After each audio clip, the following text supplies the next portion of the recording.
एलवीजो अपने माता पिता और अपनी बहन के साथ अपने गांव में खुशी खुशी रहा करता था, पर अचानक एक दिन एक ज्वालामुखी फटने की वजह से एल का पूरा गांव तबाह हो जाता है। हवा प्रदूषित हो जाती है, जिसकी वजह से एल की हालत भी खराब हो जाती है और पूरे गांव की फसलें भी खराब हो जाती हैं। और अपने भाई की जान को बचाने के लिए इलिविया खाना चुराना शुरू कर देती है, यहाँ तक कि अपनी भूख को सेक्रीफाइस करके अपने हिस्से का खाना भी एल को देने लगती है। पर 2 महीनों तक खुद कुछ ना खाने की वजह से इलिविया की मौत हो जाती है और अपनी छोटी बहन की मौत की वजह से एल बहुत ही ज्यादा उदास हो जाता है। और उसी दिन से एल डिसाइड करता है कि अभी एक फार्मर बनेगा और आज के बाद किसी को भी भूखा मरने नहीं देगा। तो कहानी की शुरुआत में हम कुछ एडवेंचरर्स के ग्रुप को देखते हैं जो कि फॉरेस्ट में एक रैंक एस के काफी बड़े फॉरेस्ट ड्रैगन के साथ लड़ रहे होते हैं। ये ड्रैगन काफी ज्यादा खतरनाक होता है और पूरे फॉरेस्ट में आग लगा देता है, जिसकी वजह से इन सभी एडवेंचरर्स को भी यहाँ से भागना पड़ता है। और वहीं दूसरी तरफ किसी खेत में हम इस सीरीज के मेन कैरेक्टर को देखते हैं जिसका नाम है अर्ल, और इसे बादल कड़कने की आवाज आती है तो इसे लगता है शायद बारिश आने वाली है, पर उसे इग्नोर करता है और अपनी फसल की तरफ देखता है। अर्ल अपनी सारी फसल को काटकर ट्रॉली के ऊपर रख देता है, जिसके बाद वो देखता है कि उसका लेवल 10 हो चुका है। तभी पीछे से अर्ल का दोस्त भी यहाँ पर आ जाता है और इससे पूछता है कि तुम क्या कर रहे हो, ये देखो मेरी फार्मिंग स्किल 10 की हो चुकी है। ये सुनकर ये हैरान हो जाता है, अरे एक सेकंड, हाल ही में तुम्हारी फिशिंग स्किल भी तो लेवल 10 की हो चुकी है ना। हाँ तो इसमें क्या बड़ी बात है। जिस पर टेस्टा कहता है कि नहीं ऐसा नहीं हो सकता है, मैं खुद एक फिशरमैन हूँ और मेरा लेवल तुमसे कम कैसे हो सकता है। तुम एक फार्मर होकर तुम्हारा लेवल फिशरमैन से कैसे ज्यादा है। और अपनी न्यू स्किल को देखने लगता है, पर इसे समझ में नहीं आ रहा होता है कि आखिरकार ये स्किल है क्या। जिसके बाद टेस्टा अर्ल से कहता है कि तुम्हारे अटैक पॉइंट्स तो 73,000 से भी ज्यादा हो चुके हैं, जो कि बहुत ज्यादा होते हैं। हाँ यार तुम सही कह रहे हो, पर अभी मुझे इन सारी सब्जियों को रॉयल कैपिटल के अंदर डिलीवर करके आना होगा ताकि इन्हें मार्केट में बेच पाऊँ। जिसके बाद अर्ल एक कैरेट खाते हुए रॉयल कैपिटल की तरफ जाने लगता है। तभी इसे आसमान में से आवाज आती है और देखता है कि आसमान में तो वही ड्रैगन है और ये ड्रैगन अभी भी इन एडवेंचरर्स के साथ लड़ रहा होता है। इन्हें पता चल जाता है कि ये लोग मिलकर इस ड्रैगन को नहीं हरा सकते हैं। शायद मैं इस ड्रैगन को डिस्ट्रैक्ट कर सकता हूँ। अपनी ताकतों का यूज करके इस गाजर को इस ड्रैगन के ऊपर फेंक देता है और ये ड्रैगन पूरी तरह से फट जाता है। ये देखकर अर्ल शॉक्ड रह जाता है और सभी एडवेंचरर्स भी शॉक्ड हो जाते हैं कि आखिर अब ये किसने कर दिया। अर्ल सोचने लगता है कि एक छोटी सी गाजर से ही ये ड्रैगन फट कैसे गया। तो इसे याद आता है कि हाँ मेरी अटैक पावर तो बढ़ती ही जा रही है, शायद इसी वजह से ऐसा हो पाया। और इस पर और ज्यादा ध्यान न देते हुए रॉयल कैपिटल की तरफ अपनी सब्जियों को लेकर चला जाता है और ये सभी एडवेंचरर्स टायर के निशानों के पास आ जाते हैं और बोलते हैं कि आखिरकार वो था कौन, वो बहुत ही ज्यादा खतरनाक था। जिसके बाद अर्ल को देखते हैं और रॉयल कैपिटल के गेट के बाहर खड़ा होता है और गार्ड को अपना पास दिखाता है और बोलता है कि मैं सेल्स विलेज से एक फार्मर हूँ और यहाँ पर सब्जियां डिलीवर करने आया हूँ, प्लीज मुझे अंदर जाने दीजिए। अर्ल को अंदर जाने की परमिशन मिल जाती है, पर तभी अर्ल देखता है कि सामने एक बंदा एक लड़की को किडनैप करके ले जा रहा होता है, पर इस लड़की की जान किसी तरह से बचा लेता है। नाइफ निकाल कर अर्ल पर हमला करने के लिए आगे बढ़ता है, लेकिन अर्ल इसके सारे अटैक्स को डॉज करके इसे जमीन पर पटक देता है। तभी सभी गार्ड्स यहाँ पर आ जाते हैं और इस बंदे को पकड़ लिया जाता है। अर्ल बताने लगता है कि ये सब कुछ ये कैसे कर पाया, इसकी न्यू पावर ऑफ परसेप्शन की वजह से ये इस बंदे के सारे मूव्स को देख पाया और इसे हरा पाया। ये लड़की अर्ल का शुक्रिया अदा करती है इसकी जान बचाने के लिए। अरे नहीं यार मुझे लेट हो रहा है, मुझे जाना होगा। एक्सक्यूज मी, प्लीज अपना नाम तो बता दीजिए ना। अरे इसके बारे में चिंता मत करो, और बिना नाम बताए यहाँ से निकल लेता है। इसके बाद अर्ल मार्केट में आकर उन सब्जियों को डिलीवर कर देता है। जिसके बाद अर्ल वापस घर जाने लगता है, पर तभी गेट पर गार्ड्स इसे रोक लेते हैं। क्या हो गया, और पीछे मुड़ता है और वही लड़की सामने आ जाती है जिसकी अभी इसने जान बचाई थी और बोलती है कि मैंने तुम्हें यहाँ पर रुकवाया है, मैं इस कैपिटल की पहली प्रिंसेस हूँ, फालियस मैगिस। अच्छा ठीक है, पर आपको मेरे जैसे एक छोटे से किसान से क्या काम है। वेल तुम मुझे प्रिंसेस नहीं कह सकते, तुम मेरा नाम पुकार सकते हो। तुम्हारा नाम क्या है।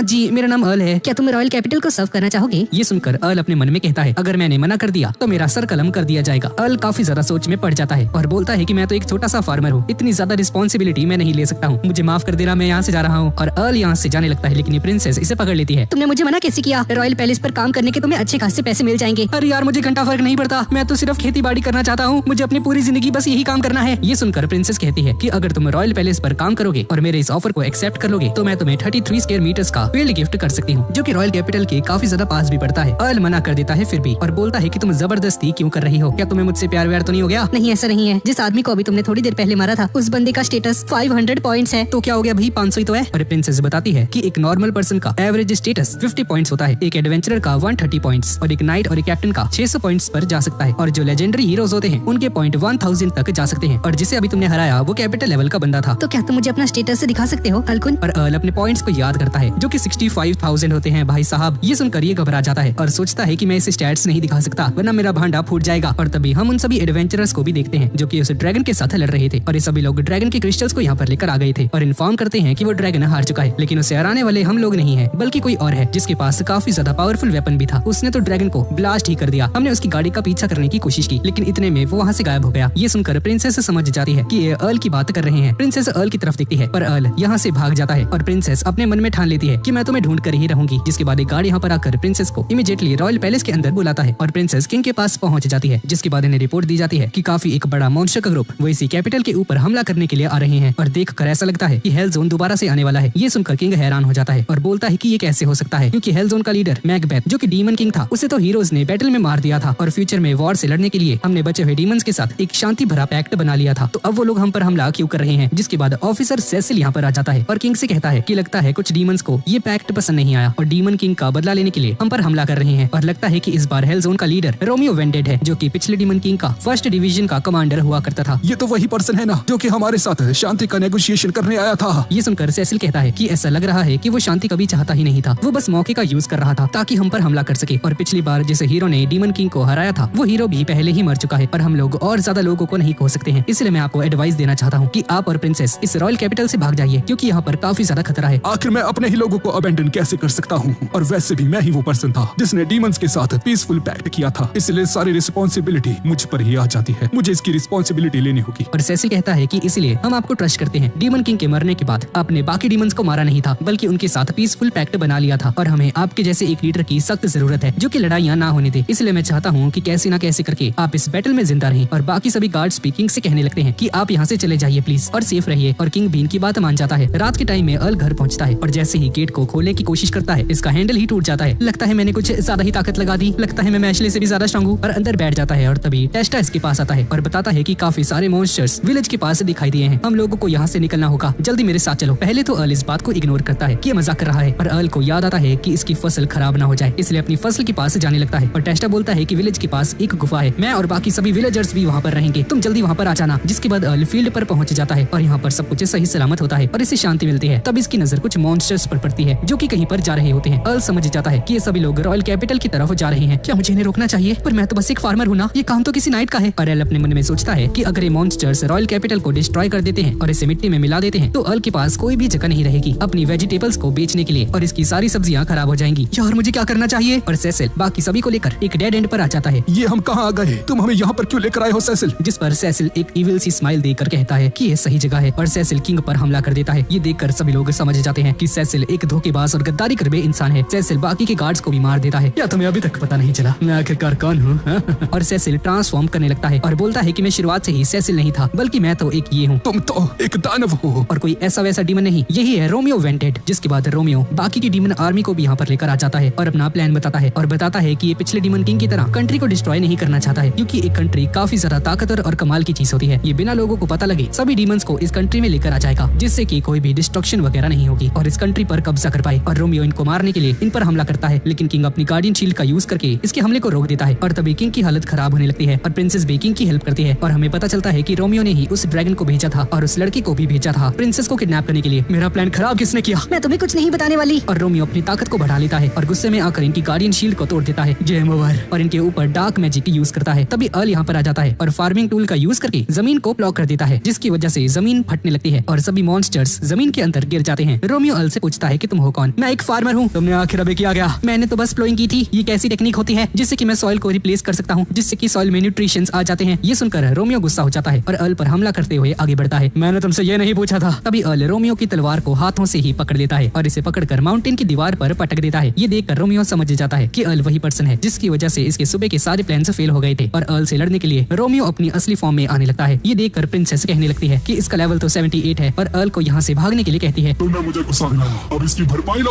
और रोमियो इसे पंच मारने के लिए आगे बढ़ ही रहा होता है पर अर्ल एकदम मस्त स्टाइलिश वे में खड़ा होता है और रोमियो को एक हल्का सा पंच मारता है जिसकी वजह से रोमियो यहीं पर हार जाता है। ये सभी डीमंस भी देखते हैं कि अर्ल कितना ज्यादा पावरफुल है और डर के मारे ये सभी डीमंस यहाँ से भाग जाते हैं। अगले दिन अर्ल को पैलेस के अंदर बुलाया जाता है और किंग इसका शुक्रिया अदा करता है सारी हेल्प के लिए। और अर्ल बोलता है कि मैंने ये सब तो इसलिए किया था क्योंकि मेरे पास सब्जी बेचने के लिए कोई जगह ही नहीं बचेगी अगर ये किंगडम तबाह हो गया तो और मेरी सारी सब्जियां खराब हो जाती। ये सब बातें छोड़ो, क्या तुम हमारी कंट्री को साफ करोगे क्या? अर्ल को पहले से ही मालूम था कि किंग इससे ये बात जरूर कहेगा। तुम 100 आदमियों के बराबर हो अर्ल, तुम जो भी चाहो मैं तुम्हें वो टाइटल देने के लिए तैयार हूँ। तुम कमांडर भी बन सकते हो। नहीं मुझे माफ कीजिएगा, मैंने अपना मन बना लिया है, मैं जिंदगी भर बस फार्मिंग ही करना चाहता हूँ। तुमने हमारी हेल्प करी इसलिए हम तुम्हें 33,000 स्क्वायर मीटर फील्ड गिफ्ट करते हैं, ठीक है ना? लेकिन उसके बदले में क्या तुम गिल्ड को ज्वाइन कर सकते हो एल? क्योंकि पड़ोसी देश में और रॉयल कैपिटल में काफी ज्यादा थ्रेट आ चुका है मॉन्स्टर्स का, तो इसलिए फ्यूचर में हमें तुम्हारी हेल्प चाहिए रहेगी। हाँ ठीक है, अगर तुम मुझे फार्मिंग करने के लिए एक जगह दे सकते हो तो मैं जरूर तुम्हारी हेल्प कर सकता हूँ। जिसके बाद इन दोनों के बीच में ये डील हो जाती है। पर अर्ल उस गिफ्ट में मिली हुई लैंड के पास जाकर काफी ज्यादा डिसअपॉइंटेड हो जाता है, क्योंकि प्रिंसेस ने इसके साथ मजाक किया था। प्रिंसेस इसे एक वेस्ट लैंड दे देती है, यानी कि एक बंजर जमीन। अरे यार ये क्या मजाक है। और प्रिंसेस इसकी हालत को देखकर हंस रही होती है। अब अगले दिन फेलिस एल को कैपिटल को एक्सप्लोर करने के लिए लेकर जाती है और एल अलग अलग तरह के फूड्स को देखकर बहुत ही ज्यादा हैरान हो जाता है और फेलिस से पूछता है कि बिना किसी टेंशन के कैपिटल के अंदर कैसे घूम रही है। अगर लोग तुम्हें पहचान लेंगे कि तुम प्रिंसेस हो तो यहाँ पर तो भीड़ ही लग जाएगी ना। जिस पर बताती है कि चिंता करने की कोई भी जरूरत नहीं है, क्योंकि इसकी मेड अल भी एक डबल रोल कर रही है कैसल के अंदर, इसलिए कोई भी इसे नहीं पहचानेगा। और बताती है कि वैसे भी मैं इस तरीके से जब इस टाउन में घूमती हूँ तो मुझे टाउन के अंदर काफी सारी चीजें पता चलती हैं, जो कि मेरी ड्यूटी है इनके बारे में जानना। जिसके बाद ये एल को लेकर एक एडवेंचरर्स गिल्ड में आ जाती है और एल कहने लगता है कि तुम्हें याद है ना कि मुझे एडवेंचरर नहीं बनना है। अरे हाँ मुझे मालूम है, तुम एक फार्मर बनना है ना। वैसे तुमने मुझे लैंड गिफ्ट की थी है ना, तो मुझे थोड़ा बहुत तो काम करना ही पड़ेगा प्रिंसेस। अरे ओ अभी हम पब्लिक में हैं, इसलिए मुझे प्रिंसेस मत बुलाओ, अभी तो मुझे फिलिया बुलाओ। और एल कहता है कि अगर तुम अपना नाम चेंज कर भी लो तब भी लोग तुम्हें तुम्हारी शक्ल देख कर पहचान जाएंगे। और ये बताती है कि इसके हेयर में एक मैजिकल स्पेल लगा हुआ है, इसके ऊपर डिसेप्शन मैजिक लगा हुआ है, तो लोगों को पता नहीं चलेगा कि ये प्रिंसेस है। जिसके बाद ये लोग गिल्ड के अंदर आ जाते हैं और तभी एक बंदा जो कि इस गिल्ड का गिल्ड मास्टर होता है ये अल के पास आता है और कहता है कि मैंने तुम्हारे बारे में काफी सारी चीजें सुनी है, हमारे साथ चलिए। जिसके बाद ये अल को लेकर रिसेप्शनिस्ट हेलेन के पास लेकर आ जाता है ताकि गिल्ड के अंदर रजिस्ट्रेशन कर सके। अल अपना नाम बताता है, पर तभी अचानक से इसके पेट से गुड़ गुड़ की आवाज आने लगती है और इन सभी को मालूम पड़ जाता है कि इसे भूख लग रही है। हेलेन इसे अपने साथ लेकर जाती है और इसे पेट भरकर रूका बोसू फ्रूट पाई देती है, जो कि काफी ज्यादा टेस्टी भी होता है। और इसे कहने लगती है कि तुमने रजिस्ट्रेशन फॉर्म के अंदर अपनी ऑक्यूपेशन को फार्मर के तौर पर रखा हुआ है, तो तुमने क्या डिसाइड करके एक एडवेंचरर बनने के बारे में सोचा। और अल इसे बताता है कि एक पर्सन ने इसे एक फार्म लैंड गिफ्ट में दी थी, इस कंडीशन में कि ये मॉन्स्टर्स के नंबर को कम करेगा, यानी कि उनको मारेगा। और बोलता है कि मैं फार्मर के साथ साथ एक एडवेंचरर की भी जॉब लेना चाहता हूँ। तभी अचानक से वही एडवेंचरर्स यहाँ पर आ जाते हैं जिन्होंने उस फॉरेस्ट ड्रैगन को मारा था। और अर्ल से कहने लगते हैं कि तुम तो वही हो ना जिसने उस एस रैंक के फॉरेस्ट ड्रैगन को एक ही बार में मार दिया था। ये सुनकर सभी लोग हैरान हो जाते हैं। अरे यार क्या यही वो बंदा है? अरे नहीं नहीं, तुम्हें गलतफहमी हुई है भाई, मैं तो बस एक किसान हूँ, किसान। और हेलेन इससे बताती है कि अब से ये लोग इसकी मदद करेंगे, तुम्हें कोई भी इन्फॉर्मेशन चाहिए होगी तो ये तुम्हारी मदद करेंगे। जिस पर अल अपनी इंट्रोडक्शन देता है इन तीनों को। ये सभी लोग भी अपना नाम बताते हैं। मेरा नाम जेक है। मेरा नाम लामिया है। और मेरा नाम ल्यूक है। हम तुम्हारे जैसे ही किसी ब्रेव एडवेंचरर का इंतजार कर रहे थे। लामिया अल के पास आती है और वो कहती है कि हम दोनों एक साथ लड़ने वाले हैं, है ना। ऐसा बोलकर ये सभी एडवेंचरर्स यहाँ से निकल जाते हैं। इसके बाद अल कहने लगता है कि मुझे ऐसी फीलिंग आ रही है कि मैं अपने फील्ड से काफी ज्यादा दूर होता जा रहा हूँ। जिसके बाद हेलेन अल से कहती है कि अभी तुम जी रैंक की एक एडवेंचरर हो, इसलिए तुम्हें मुश्किल वाले क्वेश्चन नहीं मिलने वाले हैं। एडवेंचरर्स की रैंक होती है, जी से एसएस रैंक पर जाते हैं। वैसे तो एसएस रैंक पर हीरोज को रखा जाता है, लेकिन एक्चुअल में अगर देखा जाए तो जी से एस रैंक होती है और सी से डी रैंक वालों को फुल फ्लेज वॉरियर्स माना जाता है। तुम काफी ज्यादा स्किल्ड लग रहे हो अल्कुन, इसलिए तुम काफी जल्दी एस रैंक के एडवेंचरर बन जाओगे। अरे यार मुझे नहीं बनना एस रैंक का एडवेंचरर, नहीं तो मैं काफी ज्यादा स्टैंड आउट कर जाऊंगा। जिसके बाद हेलेन अल को एक क्वेस्ट देती है जहाँ पर अल को 10 मिल्क ग्रास को कलेक्ट करना होगा फॉरेस्ट ऑफ ग्रिम में से, और इसे बताती है कि इसका यूज रिकवरी पोर्शंस को बनाने में किया जाता है, जो कि एडवेंचरर्स के लिए काफी ज्यादा जरूरी आइटम है। और जो मॉन्स्टर्स तुम्हें उसे फॉरेस्ट के अंदर मिल सकते हैं उन सभी की डिटेल्स मैंने इस लिस्ट में लिख दी है। ठीक है मैं समझ गया। और अल की तरफ देख कर कहती है और बोलती है कि ये तो काफी ज्यादा डेंजरस रहेगा, तुम इस कपड़ों में उन मॉन्स्टर्स के साथ लड़ने के लिए जाओगे तो। और बोलता है कि मैं आर्मर वगैरह खुद से अफोर्ड नहीं कर सकता हूँ। ये सुनकर हेलेन कहती है अगर ऐसा है तो इसे अपने साथ ले जा सकते हो। और बताती है कि इस कपड़े के अंदर एक मैजिकल पावर भी है जो कि डिफेंसिव पावर्स को बढ़ाती है। अरे नहीं यार मुझे नहीं चाहिए। पर हेलेन जबरदस्ती इसे ये पहना देती है। तुम इसे ले सकते हो, मैंने इस रोप का यूज काफी समय से नहीं किया है। अरे यार मेरी फार्मर लाइफ।